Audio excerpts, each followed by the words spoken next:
میں ذرا آپ کا ایک ٹویٹ ہے جو میں 2 دنوں سے پھنسا ہوں اس کے اوپر. آپ نے لکھا ہے جی کہ سیاستدان، این جی اوز اور دیگر ہمیشہ افواج پاکستان کو کمزور کرنے کی کوشش کرتے رہتے ہیں. تمام منافق سیاستدان اور دیگر اپنی سمت ٹھیک کر لیں اور پاکستان کی ترقی کا جو تسلسل جاری ہے اس میں رکاوٹ پیدا نہ کریں، ورنہ بڑے بڑے ترم خان رگڑ دیے جائیں گے. امید ہے کہ سب کو میری بات صحیح طرح سے سمجھ آ رہی ہوگی. یہ کون لوگ ہیں جو سازش کر رہے ہیں؟ کیا ان کا تعلق کسی مخصوص علاقے سے؟ کن کی جانب اشارہ آپ کا؟ بہت شکریہ جامی صاحب. دیکھیں جامی صاحب، سب سے پہلے تو یہ کہ میری بڑی کلیئرٹی ہے اس کے اندر کہ دیکھیں جو ابھی تک ہمیں فیدر دا کیپ یا آپ تمغہ کہہ دیں یا آپ کراؤن کہہ دیں جو پاکستان کی اوپر لگایا ہے، وہ عالمی سطح ہو، جنگ کی سطح ہو، اکنامیکل فرنٹ ہو، خطے میں امن کی بات ہو، تو وہ فیلڈ مارشل کی سربراہی میں اور ان کی فوج نے کر کے ہمیں دیا ہے. اب اگر وہ کر رہے ہیں ایک کام تو اس کو ہم پذیرائی اس کی کریں گے. اور اس پذیرائی کے اندر اگر کوئی کہتا ہے کہ پاکستان کے اندر اس کی بہتری کے لیے، اس کی ترقی کی راہ میں، اس کے تسلسل کو کوئی ایڈونچر جو ماضی میں ہو چکے ہیں یا آگے سوچ وچار کوئی رکھتا ہو تو اس کو رگڑ دیا جائے گا. تو میری اس پہ بڑی اچھی کلیئرٹی ہے کہ آپ کو پاکستان کی ترقی کے لیے ایڈمنسٹریٹو صوبوں کی ضرورت ہے، آپ کو کیا کہتے ہیں دہشت گردی کے اندر آپریشنز کی ضرورت ہے، آپ پولیٹیکل اپنی مائلیج کے لیے، اپنے ذاتی سو کے لیے ان کو ریورس نہیں کر سکتے، آپ کو ترامیم کی ضرورتیں ہیں، ٹھیک ہے، آپ کو این ایف سی کو ری ایڈریس کرنے کی ضرورت ہے کہ نیچے تک پیسہ پہنچ ہی نہیں رہا. تو یہ سارے تباہی کا ملبہ ہے اور یہ تباہی جو جاری ہے 75 سال سے، اگر اس کی ڈیولپمنٹ اور پروگریسو پاکستان اور ترقی کامیابی کی پاکستان کے اندر اس کی کوئی رکاوٹ بنے گا. فوج کو ہم نے جب چاہے توڑ جوڑ کے اپنے حساب سے اس کو ان کی بیشنگ بھی میں یہی سمجھنا چاہ رہا ہوں. تو اب تو سب اچھا ہے، سب ایک صفحے پہ ہیں. یہ حکومت فوج کے ساتھ ہے، فوج حکومت کے ساتھ ہے. خالد صاحب تو کہتے ہیں ہائبرڈ نظام ہے، بہت اچھا رزلٹس دے رہا ہے یہ نظام. تو پھر وہ کون ہے رکاوٹ جس کی جانب آپ اشارہ کر رہے ہیں؟ دیکھیں جی، اگر وزیر یہ کہہ رہے ہیں کہ ہائبرڈ نظام ہے تو کسی نے کنپٹی کی بندوق تو نہیں رکھی کہ اس نظام میں آپ بیٹھے رہے. آپ یا تو اچھا کہیں یا برا کہیں، یا آپ اس کے ساتھ ہیں آپ اس کے خلاف ہیں، یا سفید ہے یا کالا ہے یا سیدھا ہاتھ ہے یا الٹا ہاتھ ہے. یہ بیچ میں کیا چیز ہوتی ہے؟ یہ جمہوریت بھی ہے، ہائبرڈ نظام بھی ہے. تو پھر آپ کس کے مداح ہیں؟ آپ اس طرف کھڑے ہو جائیں. اگر آپ کہتے ہیں ہائبرڈ نظام اچھا ہے تو پھر ہائبرڈ نظام کی برائی نہ کریں، اور آپ کہتے ہیں ہائبرڈ نظام ہونا نہیں چاہیے تو پھر ڈیموکریسی ہونی چاہیے تو آپ اس کی بات کر لیں. آپ کس کی بات کریں مجھے تو سمجھ نہیں آ رہی. لیکن وہ سارے عنصر، دیکھیں کسی کا ماضی نہیں ہم کو بھولنا چاہیے. آپ انسان کی عادت بدل سکتے ہیں، فطرت نہیں بدل سکتے. تو فطرتاً جنہوں نے جو پہلے کیا ہے، جو آج ہوا ہے، جو کل ہونے جا رہا ہے، ان سب کو میں نے تنبیہ کر دی ہے. میرا کام ہے، میں آپ کا چھوٹا بھائی ہوں، امن پسند ہوں، چاہتا ہوں پاکستان کا تسلسل جاری رہے. کسی کو برا لگتا ہے، کسی کو، دیکھیں میں نے منافق کو لگی، میں نے کسی کا نام نہیں لیا. میں نے سازشی کو لگ گیا. کون سازشی اس کو پتا ہے، مجھے ہی پتا ہے. تو جتنے بھی باہر لاج سارے لوگ ہیں انڈر دا ٹیبل کمپرومائزڈ ہیں، وہ سارے ہی اگر پولیٹیکل ایلیٹ کے اندر ان جنرل آتے ہیں تو میں نے اسپیسیفک تو کسی کی بات نہیں کی. لگ اس لیے ہی ہے کہ اندر سے آپ گریبان میں جھانکتے ہیں آپ کو وہی شب نظر آتا ہے جو میں آئینہ دکھا رہا ہوں. ٹھیک. اور میرا تو جامی صاحب کو مسئلہ اس لیے رہی ہے کہ میں بغل میں فائلیں دبا کے نہیں جاتا کہ میری زمین الاٹ کر دے، مجھے ٹھیکہ دے دے، مجھے کچھ کر دے. اچھا جی، ویسے یہ بغل میں فائلیں دبا کے ٹھیکے لینے کا کام ابھی بھی جاری ہے کیا؟ نہیں تو سر، یہ آپ کیا سمجھیں کہ پاکستان میں دودھ کی نہریں بہہ گئی ہیں؟ بالکل ہے. یہ تو جامی صاحب سوال ہی نہیں بنتا نا.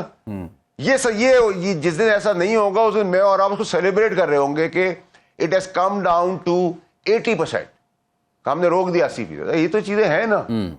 اب آپ کہتے ہیں کہ پاکستان کی بہتری کے لیے کوئی کام ٹھیک کرے تو آپ اس کو بھی کرٹیسائز کریں. وہ کیا آپ اس کا کام نہیں، بھائی جس کا کام ہے وہ نہیں کر رہا. تو پھر یہ خبر فیصل بھائی ٹھیک ہے کہ 500 افراد کی لسٹ بن رہی ہے جو بڑے لوگ جو کرپشن میں مبینہ طور پر ملوث ہیں؟ دیکھیں لسٹیں تو ماضی میں ہی بنتی رہی ہیں، لیکن کیونکہ ابھی اس پاکستان کے اندر ہم ایک لائٹ ان دا ٹنل دیکھ رہے ہیں فیلڈ مارشل کی شکل میں، کیونکہ وہ ایک ایماندار، نیادردار، نیک نیت آدمی ہے. ان کے بچے، ان کے لوگوں کا اپنے ٹھیکے ہوں کے کبھی کہانیاں نہیں سنی. 34-35 سال 36 سال جو بھی ان کی سروس ہے، ایک سمپل سادہ اللہ سے ڈرنے والا آدمی ہے.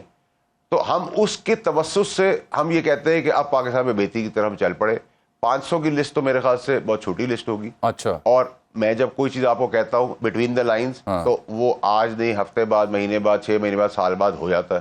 اب آپ اس کو میری انالیسس کہہ دیں, میری خبر کہہ دیں, میری دعا کہہ لیں یا میرے ماں باپ کی دعا سمجھ لیں, وہ چیزیں ہوتی ہیں اور ویسی ہوں گی جیسے میں آپ کو کہہ رہا ہوں. اگر اس لسٹ میں کچھ افراد کا تعلق موجودہ حکومت یا کابینہ سے ہوا, اتحادیوں سے ہوا, تو بھی گریز نہیں کیا جائے گا ہاتھ ڈالنے سے؟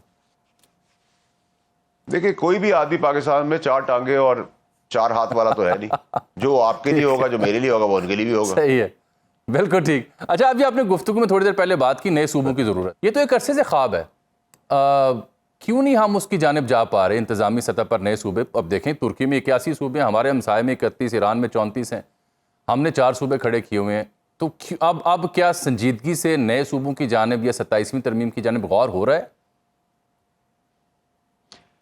دیکھیں جامی صاحب, میں نے جب 26ویں ترمیم ہوئی تھی, ہونے سے پہلے 26ویں ترمیم بتائی تھی, اور 26ویں ترمیم ہونے کے بعد بتائی تھی 27ویں آئے گی. بالکل آپ کو یاد ہوگا, آپ نے کہا تھا, میرے شو میں بھی کہا تھا. نمبر 1. بالکل ٹھیک. نمبر 2, ٹھیک ہے, نمبر 1. نمبر 2 سر یہ کہ آج تک پاکستان میں آپ کے کھمبے ہیں, بجلی نہیں ہے, چولہے ہیں, گیس نہیں ہے, سڑک ہے ٹوٹی ہوئی ہے, بچے ننگے پیر ہیں, ہسپتال نہیں ہے, دوائیاں نہیں ہیں, لوگ چاند پہ پہنچ گئے. ٹھیک ہے, اسکول کالجز کی بلڈنگوں کے اندر فنڈ جاری ہو رہے ہیں, لیکن وہاں گائے بھینسیں چرائی جا رہی ہیں. ٹھیک ہے, باپ کا مال سمجھا ہوا ہے, طوفان تباہی مچائی ہوئی ہے, بیڑی پینے والا ارب خرب پتی ہے. رولنگ ایلیٹس جو ہیں پاکستان کی ڈیموکریٹک پارٹیز کے تمام لوگ, ان کے باپ دادا کا کون سا بزنس تھا, وہ کہاں سے اتنی دولت لے کے آئے جو عوام کی ضرورت ہے, آٹا, چینی, بینک, گاڑی, اسکول, یونیورسٹی, کپڑا, ان سب کی فیکٹریاں اقتدار اور جمہوریت کے چیمپئنز کے پاس ہے. پھر یہ 27ویں ترمیم میں ہوگا کیا؟ نظر نہیں آ رہا, بہرے کو سمجھ نہیں آ رہا. دیکھیں جو بھی پاکستان کی بہتری کے سفر کے اندر, اس کے تسلسل کے اندر جو ریکوائرمنٹ ہوگی وہ 27ویں میں آ جائے گی, کچھ رہ جائے گی تو 28ویں میں آ جائے گی. تو مجھے تو اس میں کوئی دو رائے ہے نہیں. اچھا, لیکن میں ابھی تک نا ذاتی طور پر میں بیسر صحافی ایک طالب علم میں 27ویں ترمیم کو اس لیے ڈسکس کر رہا ہوں کہ نئے صوبوں کا خیال, فیصل صاحب آپ تو ایک عرصے سیاست میں, ہم بھی آپ کے ساتھ ہی صحافت شروع کی, یہ سمجھ نہیں آ رہی کہ ہر دور میں نئے صوبوں کا خیال, آئیڈیا, اس کے اوپر گفتگو ضرور کی جاتی ہے, میڈیا پہ ڈیبیٹ بھی ہوتی ہے, عملی شکل اختیار نہیں کر پاتا یہ منصوبہ. کیونکہ سر ہماری جو سیاستدان ہیں وہ اپنے انٹرسٹ کے لیے ایک دوسرا مل جاتے ہیں. ہم تعلیم اس ملک میں کیوں نہیں دیتے ہیں؟ اس کی یہ وجہ نہیں ہمارے پاس وسائل نہیں ہے, ہمارے پاس باقی چیزوں کے تو وسائل ہیں, ڈراموں کے وسائل سارے موجود ہیں, لیکن ہم یہ اس لیے نہیں کرتے کہ ہم اچھے اور برے کی تمیز نہ دے سکیں. ایک گندم گوہوں کے بوری کے لیے اس کو 1 سال کی ملازمت دے دیتے ہیں, ایک بریانی کی پلیٹ میں 10 کے ووٹ لے لیتے ہیں. یہ کیوں ہے؟ کیونکہ ہم نے سیاستدان ہوتے ہوئے جس جو قوم نے ہماری طرف دیکھا, اس کو ہم نے وہ شعور ہی نہیں دیا اچھے اور برے. بالکل ٹھیک. اس کو ہم نے برٹش راج کی طرح دبا کے. باخبر رہیے ہر جگہ ہر وقت بر وقت.